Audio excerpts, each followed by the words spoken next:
ඔව් රූප දැකලා තියෙනවා. පරණ විහාර ගෙවල් වලට එහෙම යනවා නම් මකර තුනක් එහෙම තියෙනව නේද? ඒව දැකලා තියෙනවා. එනේ මකර කියන්නේ ජීවමාන සතෙක්ද? එහෙනම් මනක් කල්පිත සතෙක්. ඒ මකරා හැදුන හැටි දන්නවද? ඈ දැන් මම මකරා හැදුන හැටි කියලා දෙන්න තමයි හදන්නේ ඈ. මෙන්න මෙතන ඉන්නව මකරේ. මේ ඉන්නේ මකරේ. ඒ මකරා හැදෙන්නේ මෙන්න මෙහෙමයි. ගජේන්ද්‍ර හස්ත කෘතසීහ පාදක් කරාල දන්ත හනුමන්ත නේත්‍ර වරාහ කරන ග්‍රදමත්ස දේහ විචිත්‍ර පත්‍රම් මකරස්ස භාවක්. ගජේන්ද්‍ර හස්ත ගජ කියන්නේ කාටද? ඇතා අලියා. එයා අත විදියට පාවිච්චි කරන්නේ මොකක්ද? හොඬ වැල. මෙන්න හොඬ වැල තියෙනවා ඈ.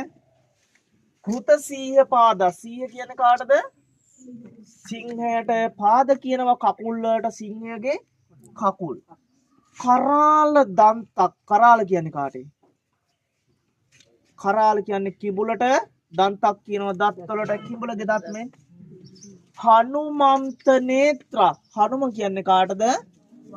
වඳුරට නේත්‍රක් කියන ඇස් වලට වඳුරගේ ඇස් මෙන්. වරාහ කරණක්. වරාහ කියන්නේ කාටද? වරාහ කියන්නේ සංස්කෘත භාෂාවෙන් ඌරට. කරණක් කියනවා කනට ඌරගේ කන මෙන්.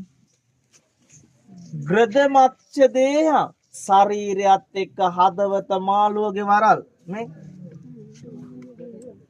විචිත්‍ර පත්‍රම් මකරස්ස භාවක්. ඔන්න මකරගේ ස්වභාවය. මං අහන්නේ මෙතෙක් කල් මකරා දැකලා තිබ්බට මකරා හැදුන හැටි දැනගත්තේ අද වෙන්නේ.